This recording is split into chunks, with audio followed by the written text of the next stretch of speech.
Here's my take on the classic, number 13. I hope listening brings you good luck and doesn't have you reaching for the lucky logger. When I first started working in libraries, it was generally believed that computerization would eliminate roughly half of all library jobs. That hasn't happened yet, because automation allows staff and patrons to do things they weren't able to do before, like put books on hold for pickup. Nowadays, most libraries process tens of thousands of holds. Walk into any branch location and you'll see shelves of them, awaiting their reader, or listener, or viewer. But, as books don't shelve themselves, someone has to go and find them, and put them where the patrons can find them. I was at such a task, computer printout at hand, when I came across the following request. Trollmand. TROLEMAND. 0.13.666 FRA. It was a totally unfamiliar title, because, despite popular belief, library staff don't know the names of every book in the collection. I was alone in the building, which wouldn't be open to the public for a few more hours. I walked over to the start of the nonfiction shelves and stopped dead. I knew the floor arrangement like it was the back of my hand, and I knew that on that part of the floor I should be looking at 3 long stacks of 5 bays each. But there were 4 long stacks, one more than what should have been there. I gave my head a shake to see if it would clear my mind. Were there only 3 units right there? I was sure there was only 3, but now there was definitely 4. And then it came to me what had happened. How do you like that? I said to myself. They've decided to add a whole new shelving unit and couldn't be bothered to tell me. And I'm supposed to be the branch librarian. I was miffed and getting angrier by the second. Is there anything on them? I muttered. If staff had been shifting books onto the new shelves without anyone bothering to tell me, well, there were going to be a few people throughout the organization who were going to be hearing from me. The shelving unit was completely loaded. 4 of the 5 shelves were 3/4 filled, with only the bottom shelves empty. So what exactly did they shift over there? I sputtered, snatching a title at random. The book in question was bound completely in soft, warm black leather, the only decoration being the word Trollmand, TROLEMAND, in bright yellow Gothic script along the spine. Well, speak of the devil, I said, but hopefully not out loud. Talking to yourself is a bad habit you can get into when you spend a lot of time working alone. I opened it to see what it was all about, and found myself confronted with text in a foreign language, possibly German or maybe Scandinavian. I did a quick scan of the title page, but the only words I sort of understood was a name, probably that of the author, Mag, M-A-G period, Nicholas Franken. Wondering what our collection development people were up to, buying something few people could read, I put the volume under my arm and moved off in quest of the next item. I had a lot of titles to track down on my list, and no time to think about anything other than the task at hand. I had just completed my first pass through the holds list when staff began arriving for the noon opening. I told Chris, the senior clerk, how far I had got with the list, and was about to head off for my own lunch when I asked, "When did the new shelving unit arrive? I know it wasn't here yesterday."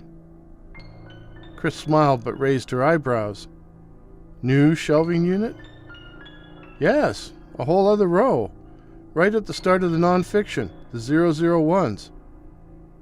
A new unit?" As it was obvious she didn't know what I was talking about, I told her to follow me.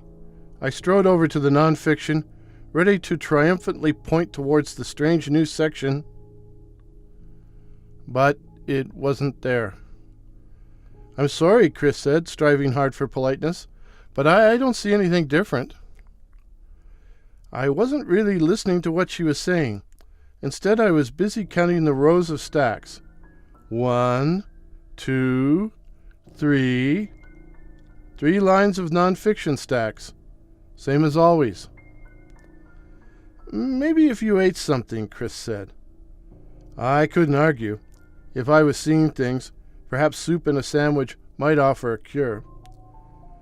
When I got back after my break, my attention was immediately taken up by all the routine matters that crop up during the working hours of a busy branch library. As a result, I was ready mid-afternoon when, noticing one of the staff had the holes list in her hand, I asked, "Were you able to find everything?"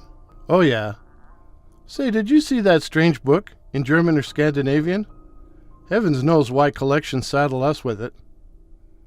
It's in German? I'm not really sure what language it's in. It's called Trollmond or something like that." I saw her giving the list a quick scan. "Trollman, you say? I don't see anything like this on the list." "Here, let me see." She watched me with an "I told you so" expression on her face as I ran my finger along the list of titles, many of which I remembered. It wasn't there. I took a look through all the process holes for the strange black book, but it was nowhere to be seen. I looked in the online catalog. There was no entry for Trollmond. I began to think that I had been working too hard, and vowed to take the night off. If I ate a good dinner and drank a glass of wine, or 2, followed by a good book and a good night's sleep, I was sure I would be all right again. Alas, it wasn't to be. I decided on steak with sautéed mushrooms and garlic mashed potatoes, washed down with Shiraz, and I was heading for the kitchen when I realized I'd left my book, The Collected Stories of M.R. James, sitting on my desk.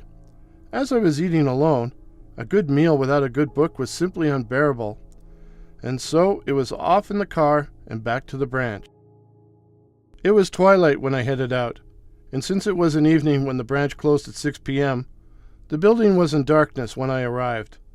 I let myself in the main entrance, turned off the security system, and was heading towards my office when I noticed out of the corner of my eye, once again, there were 4 rows of stacks where there only should be 3. I thought it might be a trick of the light, but when I moved closer, I realized there was nothing wrong with my eyes, but possibly something wrong with my mind. An extra row of bookshelves stood in the semi-darkness. I tried to resist the urge, but I kept moving forward. The new shelving unit was full of books, with only the bottom row bare, and before I could stop myself, my hand shot out and grabbed a thin black book with bright yellow letters on the spine. Trollmond. Trolemand. And then suddenly it slid from my hand, as if someone had grabbed it, and I was running for the door, only to stop to lock it behind me, and totally forgetting about the alarm system. I had my cell in my jacket pocket, but I was so rattled I called Phil from a payphone in the nearby McDonald's. "I think I might be losing my mind," I said by way of introduction. "Oh, there's no doubt about that," came the sarcastic reply. Phil really did think I had lost it when he heard I was calling him from Max and wanting him to join me. "It's something at the branch, something you've got to see." Half an hour later, I let my bemused friend into the building, stopping to turn on all the overhead lights before heading across the floor towards the start of the nonfiction stacks. And there were 3 units standing in rows. "There was a 4th row here," I whined. "Did you turn the lights on?" I shook my head. "Darkness can play tricks on you." "I saw it," I whined again, this time even louder. "Didn't you tell me something about a book?" "Yeah, I dropped it. It should be—" Of course there weren't any books on the floor. There was nothing at all. "Since neither of us has eaten, and you dragged me out here under false pretenses, I suggest we adjourn next door, and the beer and pizza's on you." I wasn't very hungry, but Phil made up for my lack of appetite. He was thirsty, too, and by the time he finished wiping his mouth, I was experiencing a distinct pain in the wallet. "Are you still worrying about those shelves?" he said, as we left the restaurant. I admit I might have miscounted, especially in the dark. But that book I dropped, I know it happened. I wasn't hallucinating and... And what? Never mind. Maybe I could have imagined that too. Phil had a smug and well-fed expression on his broad, swart face. "Let's just try an experiment, shall we? Let's leave the lights off and see if anything unusual happens." Something did. No sooner had we stepped inside when we heard what sounded like a party, or at least the buzz of many voices talking. "What the hell was that?" Phil said, obviously and unpleasantly surprised. "It's probably just the cleaners." "Cleaners? With the lights out? It sounded like, chanting." "We'd better find out then. Watch your step." We moved cautiously into the unlit building, staying close together and instinctively moving towards the beginning of the nonfiction collection, where there were now 4 rows of stacks. "There were only 3 earlier. I know there were only 3, Phil babbled. "It's worse than that," I said, pointing to the book lying on the floor. Phil went impulsively to pick it off the floor, and as he bent over to retrieve it, a yellowed, skeletal arm slithered out from the upper shelf, its blackened claws scrabbling at his collar. My friend suddenly became aware he was under attack, and turning his head slightly, caught sight of the withered appendage, and unleashed a Herculean bellow before flopping back onto the floor. I ran forward and did the unthinkable. I took my hand and pushed all the books I could grab off the top shelf. The arm was withdrawn so fast it vanished, and I was looking at a shelf with no books, no arm, no nothing. Phil scrambled to his feet and made a dash for the door, careening into enough pieces of furniture that I was able to catch up to him. "We have to get to the bottom of this," I began, only to have him cut me off with, "We have to get out of here." Let's turn the lights on. We're probably safe with the lights." This time, of course, we found the customary 3 rows of stacks. The mysterious 4th row had completely disappeared, and there were no signs of Trollmond or any other books on the floor. And that was basically the end of the story. The mysterious 4th row of shelves never reappeared, and eventually we changed the floor plan of the entire building, completely relocating the nonfiction, which I hoped would break the spell or curse or whatever caused the problem. Phil has chosen never to set foot in the branch again, while I tried never to work alone. I try, but I'm not always successful. I spent one blustery morning by myself, listening to the wind howling dismally around the building, at times sounding like the wailing of the lost souls of the damned. And once I was sure I heard faint discordant laughter off in the direction of the nonfiction books, or more precisely, in the area where the nonfiction began, the 001s. I did not investigate. One of my tasks that same morning was to empty the book drop and begin checking in the return materials. It was unusually full, and as I sorted through the paperbacks, magazines, and CDs, my hand suddenly touched something warm, a thin black book with yellow lettering on the spine. Next thing I knew, I was standing outside in the rain, swallowing great gasps of fresh air, as if to cleanse both body and soul. I hadn't looked at the title of the book. I knew what it was the instant my fingers touched it, and I didn't want to touch it again. Eventually, I made myself go back inside, and when I checked, it had vanished. Just out of curiosity, I decided to check the catalog. There was no record for Trollmond or for any Nicholas Franken. Nothing. But I did get a hit for a Nicholas Flamel.